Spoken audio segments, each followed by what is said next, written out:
Halo guys, welcome to Ruang Komik. Kita akan melanjutkan lagi Amrino Tadi Mendigat Lagi.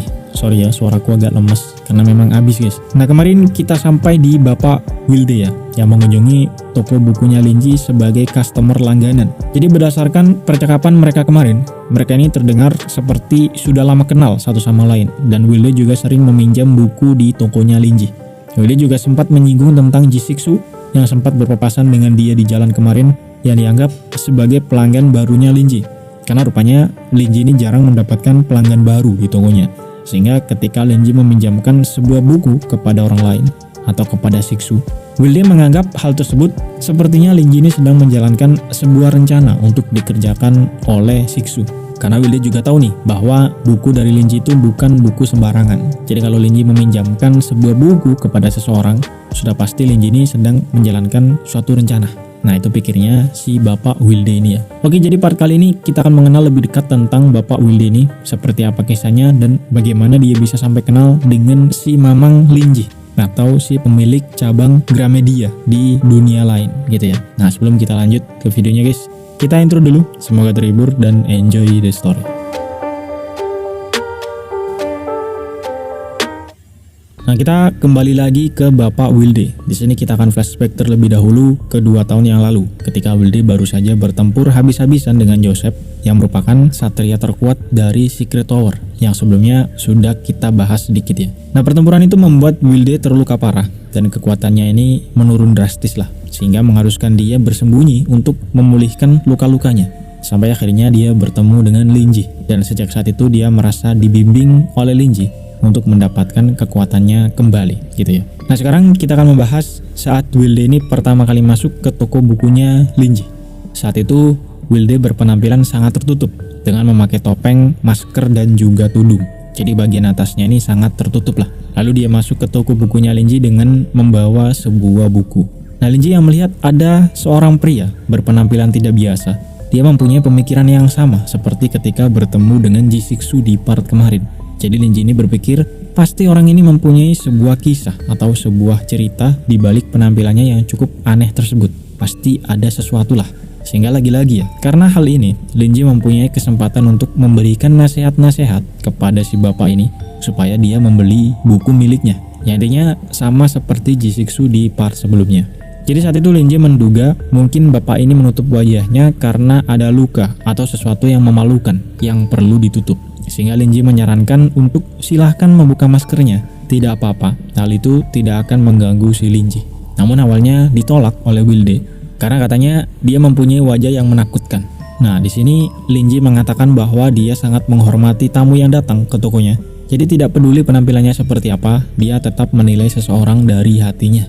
Jadi Linji ini sebisa mungkin membuat pelanggan di tokonya nyaman katanya. Sehingga akhirnya Wilde pun membuka masker dan tudungnya. Cuman dia tetap menyisahkan topeng yang masih menutupi sebagian wajahnya, lalu menerima tawaran teh yang disuguhkan oleh si Linji.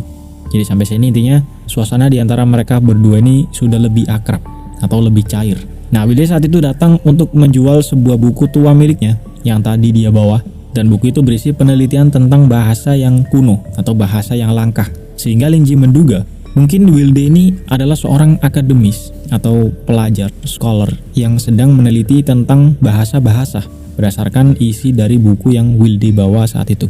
Dan setelah membaca sedikit buku dari Wilde tersebut, Linji cukup kagum dengan isinya. Jadi dia dengan spontan memuji buku tersebut dengan mengatakan kalau setiap kata dan kalimat di buku itu penuh dengan magic yang sangat mengesankan. Nah magic di sini mungkin maksud Linji adalah sebagai kata kiasan untuk memuji hasil penelitian Bapak Wilde ini. Jadi penuh dengan keajaiban, gitu kali ya ibaratnya. Namun perkataan Linji itu justru membuat Wilde menjadi terkejut. Karena sebagai seorang penyihir hitam, dia yakin bahwa tadi sudah menghapus semua magic. Atau di sini maksudnya adalah sihir yang ada di buku tersebut. Yang seharusnya makhluk tingkat destruktif sekalipun tidak akan bisa mendeteksi sihir yang ada di buku tersebut.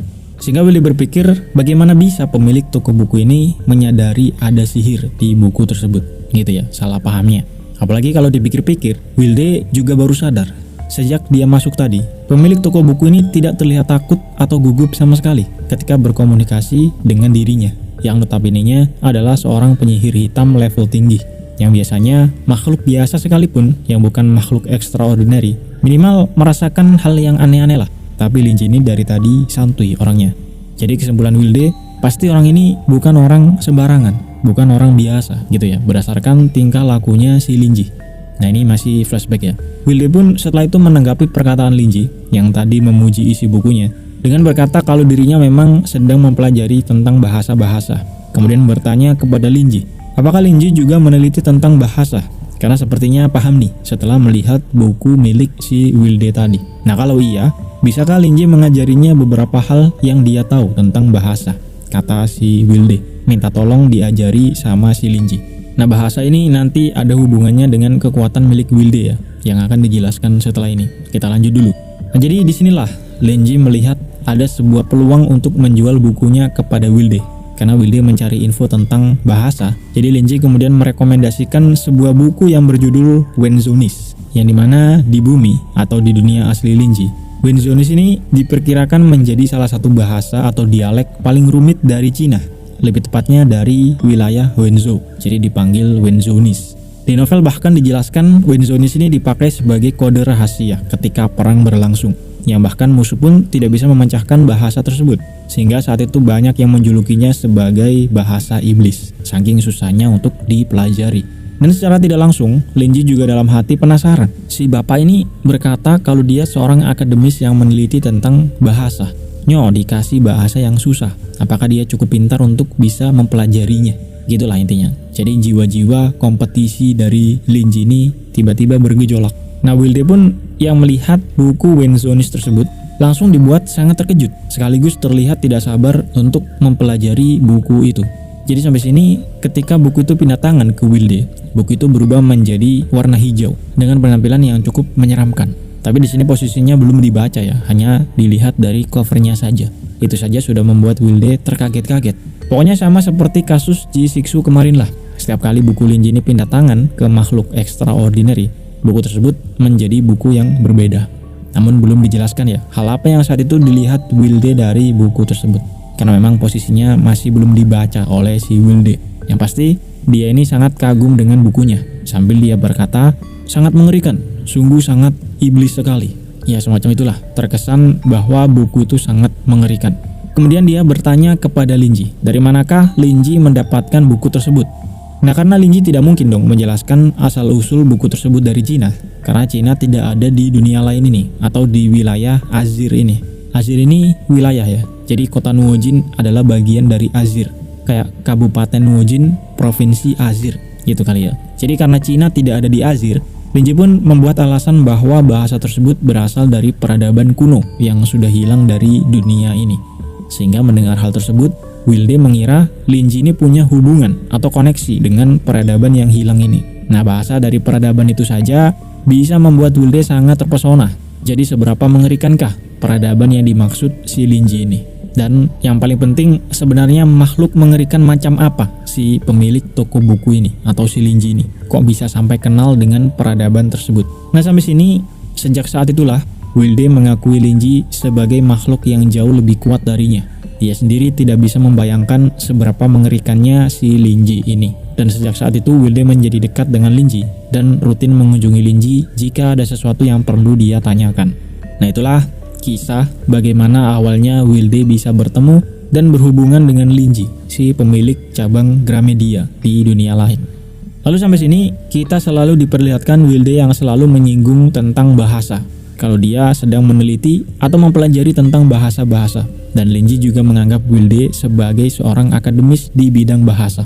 Tapi sebenarnya apa sih hubungan si Wilde ini sebagai penyihir hitam atau black mage dengan bahasa-bahasa tadi? Apa urusannya seorang black mage mempelajari bahasa gitu ya? Mungkin yang kalian tanyakan dari tadi. Nah, untuk menjelaskan hal ini, kita perlu flashback lebih jauh lagi ke 40 tahun yang lalu, di mana Wilde masih terlihat sangat muda dan belum menjadi kuat. Saat itu dia mempunyai seorang guru dari ras giant atau ras raksasa yang sudah sedikit kita singgung di part sebelumnya ya. Jadi kalau kalian lupa atau tidak tahu bisa tonton dulu di part satunya. Jadi Wilde ini punya guru, seorang giant yang bernama Augustus. Dan Augustus ini juga seorang black mage atau penyihir hitam. Nah saat itu Augustus menunjukkan kekuatan seorang black mage kepada Wilde yang masih muda dan belum tahu tentang dunia pergoipan ini dengan cara membunuh seekor burung hanya dengan mengucapkan satu kata. yaitu mati. Lalu burung tersebut kemudian mati seketika, tanpa Agustus ini melakukan apa-apa. Dia pun kemudian menjelaskan kalau kekuatan seorang penyihir itu adalah mengendalikan kekuatan bahasa. Jadi seorang mage atau penyihir itu tidak bisa jauh-jauh dari bahasa. Nah, penyihir sendiri bisa dibagi menjadi dua, yaitu white mage atau penyihir putih dan black mage atau penyihir hitam, yang dimana mereka mempunyai cara yang berbeda dalam mengendalikan bahasa. Bedanya penyihir putih itu menulis spell atau menulis mantra dengan sebuah bahasa, sedangkan penyihir hitam menggunakan bahasa tersebut untuk diucapkannya secara verbal melalui kata-kata. Sehingga kata si Agustus, sebagai penyihir hitam, Wilde ini harus menemukan dan membuat bahasa miliknya sendiri yang sesuai dengan jiwanya. Nah, itulah puncaknya dari seorang black mage atau penyihir hitam. Dan bahasa itulah yang nanti akan membantu Wilde menemukan jalan menuju ke tingkat supreme. Nah, sampai sini kalau kalian lupa, sebelumnya sudah dijelaskan ada 4 tingkat makhluk extraordinary, yaitu abnormal, pandemonium, destruktif, dan supreme yang paling atas. Dan untuk masuk ke tingkat supreme ini nggak bisa sembarangan ya, seperti 3 tingkat di bawahnya. Harus memenuhi syarat tertentu untuk bisa di tingkat supreme, tapi tidak akan dibahas sekarang. Pokoknya Wilde ini harus membuat bahasanya sendirilah untuk bisa mendapatkan petunjuk menuju ke tingkat supreme. Nah, itulah kenapa Wilde selama ini meneliti semua hal tentang bahasa, karena itu memang kekuatan utama dari seorang penyihir.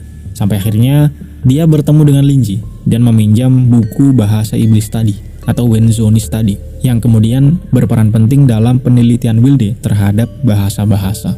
Nah, itu dia flashback 2 tahun yang lalu ketika Wilde pertama kali bertemu dengan Linji. Sekarang kita kembali lagi ke masa sekarang, di mana Wilde datang ke tokonya Linji untuk mengembalikan buku yang sempat dia pinjam.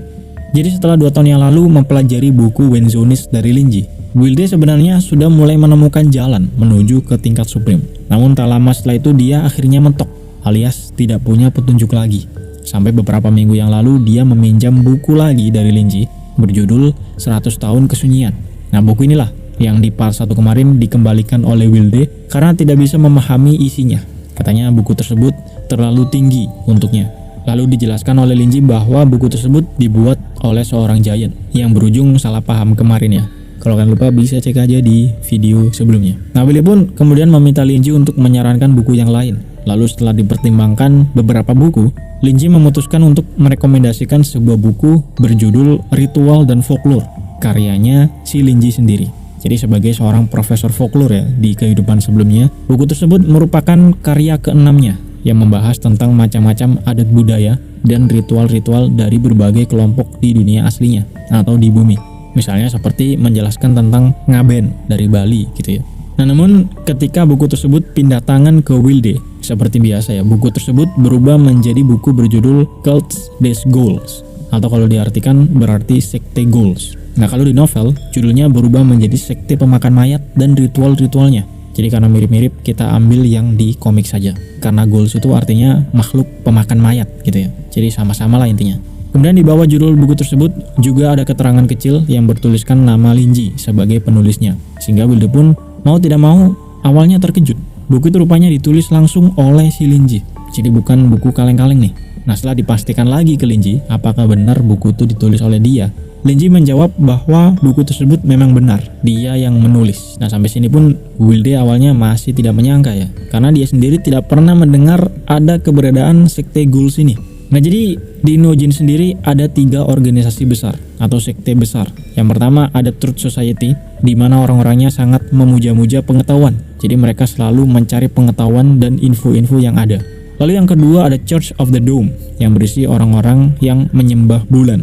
Nah, yang ketiga ada Church of the Plate, berisi orang-orang yang menyembah tembok kabut. Nah, ketiganya ini nanti akan berperan penting ya seiring berjalannya cerita. Tapi sekarang nggak usah terlalu dipahami. Pokoknya di Nojin 3 organisasi ini adalah sekte yang paling besar lah. Sedangkan sekte Ghouls dari bukunya Linji ini tidak pernah terdengar sama sekali di telinga si Wilde. Padahal dia sendiri adalah penyihir hitam level tinggi yang biasanya sering kesana kemari. Dia juga kadang disewa oleh faksi-faksi besar untuk melakukan suatu pekerjaan. Singkatnya Wilde ini punya banyak pengalaman lah. Tapi meskipun begitu, sekte Ghouls ini tidak pernah terdengar oleh si Wilde, sehingga membuat Wilde agak kebingungan. Apalagi dari namanya saja sudah sangat mengerikan ya, dimana Ghouls sendiri itu artinya makhluk pemakan mayat. Jadi cukup susah untuk dibayangkan seorang Linji yang dari awal terlihat netral, ibaratnya tidak baik dan juga tidak jahat gitu ya. Memang biasanya orang yang kuat gila-gilaan seperti si Linji ini tidak terlalu memusingkan kroco-kroco seperti Wilde, saking kuatnya. Jadi biasanya mereka memang netral, nggak baik dan juga nggak jahat. Nah, orang seperti itu rupanya menulis buku sekte pemakan mayat dan ritual-ritualnya yang secara konsep harusnya ini sangat kejam dan sangat jahat gitu ya. Nah, Linji pun setelah itu berkata bahwa buku itu sebenarnya belum sempat dia publis atau belum sempat dia selesaikan lah, karena dulu ada suatu hal yang terjadi sehingga dia tidak bisa mempublis buku tersebut. Tapi itu sudah lama lah, jadi tidak perlu dibahas. Gitu kata si Linji. Nah, sesuatu yang terjadi ini adalah kejadian terisekainya Linji ke kota Nuojin. Jadi karena dia pindah ke dunia lain ini, karyanya tidak sempat dia publis gitu ya. Disinilah Wilde sadar kalau buku itu rupanya buku yang asli dan masih tulisan tangan. Jadi buku itu adalah buku satu-satunya yang dimiliki si Linji. Namun justru hal ini malah membuat Wilde semakin deg-degan. Bukan takut bukunya hilang ya, tapi takut karena kalau buku itu belum selesai sesuai kata Linji tadi, bukankah artinya isi dalam buku itu masihlah eksperimen yang belum pasti. Jadi belum tahu nih apa yang akan terjadi nantinya jika Wilde mempelajari buku tersebut dan menjalankan ritual-ritualnya. Apalagi isi dari buku itu memang sangat cocok dengan jalan ninja seorang black mage seperti Wilde ini, yang memang biasanya sangat brutal dan tidak kenal ampun. Cocok gitu ya dengan buku dari Linji ini, sama-sama brutal dan kejam. Sehingga mulailah Wilde berpikir yang aneh-aneh di sini. Dia berpikir apakah Linji memberikan buku itu untuk membuat Wilde sebagai bahan percobaan untuk mengetes isi dari buku tersebut. Ibarat kata, Linji ini kayak kebetulan nih ada si Wilde yang seorang penyihir hitam. Jadi gimana kalau suruh dia mempelajari buku Goals ini yang belum pernah dicoba sama sekali. Intinya Wilde ini sebagai kelinci percobaan lah. Nah, kalau memang seperti itu, bisa-bisa bahaya nih. Nah, itu kesimpulan si Wilde dalam hati ya. Namun meskipun begitu, di saat yang sama Wilde juga tidak berani menolak buku yang direkomendasikan Linji ini. Karena sampai sini Wilde sudah menganggap Linji ini sebagai makhluk yang jauh lebih kuat daripada dia, makhluk di tingkat supreme. Sehingga Wilde menjadi ragu-ragu, mau nolak tapi nggak berani, mau nurut tapi ya gimana, takutnya nanti dia kenapa-napa kan, ini buku masih eksperimen. Nah, melihat si Wilde yang ragu-ragu setelah mendengar kalau buku itu adalah buku satu-satunya yang Linji punya dan belum dipublis, Linji justru berpikir mungkin Pak Wilde ini orangnya sungkanan atau nggak enakan lah bahasanya. Mungkin dia takut bukunya hilang gitu ya, dugaan si Linji. Jadi sebenarnya di sisinya Linji, dia ini sangat kasihan dengan Pak Tua Wilde. Karena selama 2 tahun ini yang Linji tahu ya, bukan fakta sebenarnya, Pak Tua Wilde ini punya 2 anak, tapi menurut cerita darinya, anaknya tidak terlalu peduli dengan Wilde. Lalu istrinya juga meninggalkan dia dan teman-temannya juga takut karena penampilan Wilde yang sangat menyeramkan. Jadi di pandangan Linji, Wilde ini orangnya sangat kesepian. Sehingga melihat Wilde yang sungkan membawa buku Linji tadi, Linji pun menjadi lebih kasihan, lalu mengeluarkan nasihat-nasihat pamungkasnya. Dia berkata kalau Pak Wilde ini tidak perlu khawatir gitu ya kepada Wilde. Hasil karyaku pasti akan lebih berguna jika dilihat orang lain, kata si Linji. Kalaupun buku itu hilang, gak masalah, karena isi dari buku itu juga masih ada di otakku, tidak bisa hilang. Jadi tinggal ditulis ulang nantinya gitu. Lalu jika menurutmu buku itu bagus, kata Linji ya, mungkin Pak Will bisa promosikan ke orang lain atau sebarkan ke orang lain juga. Dengan begitu saja aku sudah sangat senang. Nah, sampai sini Wilde pun sudah tidak punya pilihan lain, karena Wilde berkesimpulan mungkin Linji ini ingin sekte goals miliknya disebarkan ke orang lain sebagai bentuk pembayaran dari si Wilde. Karena Wilde sudah sering dibantu nih oleh si Linji. Jadi sekarang saatnya Wilde memberikan bayaran. Otomatis tidak bisa ditolak dong, karena ini dianggap sebagai pembayaran. Dan lagi pula, buku tersebut juga rekomendasi dari Linji. Ketika Wilde tadi meminta untuk dicarikan buku lain tentang bahasa dan ritual, sehingga pasti buku tersebut juga berisi kekuatan yang mengejutkan, seperti buku-buku sebelumnya. Gitu ya, intinya tidak ada ruginya lah. Sehingga Wilde pun berencana untuk mempelajari buku tersebut terlebih dahulu, sebelum disebarkan ke orang lain. Wilde kemudian mengucapkan terima kasih karena sudah sering dibantu selama ini, lalu memberikan sebuah benda bernama gargoyle kepada Linji sebagai tanda terima kasihnya. Nah, gargoyle itu sebenarnya adalah hadiah dari Agustus, gurunya, untuk Wilde sebagai tanda kalau Wilde sudah lulus sebagai muridnya Agustus. Lalu di kalangan makhluk extraordinary, gargoyle juga terkenal dengan kualitasnya yang keras dan kekebalan terhadap sihir. Kukunya juga sangat tajam untuk bisa membunuh makhluk lain. Bahkan dia juga bisa merasakan niat membunuh dari makhluk lain. Dan diperkirakan gargoyle tersebut ada di tingkat pandemonium atas. Jadi ini lebih kuat daripada kekuatan si Jisixu ya. Nah di sisi lain, Linji rupanya juga tahu tentang gargoyle, namun hanya sebatas mitos dari dunia aslinya. Sehingga saat itu dia mengira gargoyle pemberian Wilde itu adalah sebuah patung atau ukiran yang sangat mahal, karena setiap ukirannya itu terlihat sangat detail dan nyata. Padahal aslinya gargoyle itu memang benar-benar hidup ya, tapi dikira ukiran sama si Linji. Jadi Linji pun kemudian berkata, sungguh seni yang sangat indah gitu. Nah, Wilde yang melihat Linji menganggap gargoyle tersebut hanya sebatas seni di matanya, Wilde awalnya sedikit terkejut. Tapi memang tidak heran ya, karena dia tahu kalau satu buku milik Linji saja sudah bisa membeli ribuan gargoyle tingkat pandemonium. Saking kuatnya buku dari si Linji. Wilde justru beranggapan kalau Linji ini sangat baik rupanya. Karena meskipun cuma diberi gargoyle tingkat pandemonium, yang notabene-nya sangat lemah ya jika dibandingkan dengan buku-buku milik si Linji.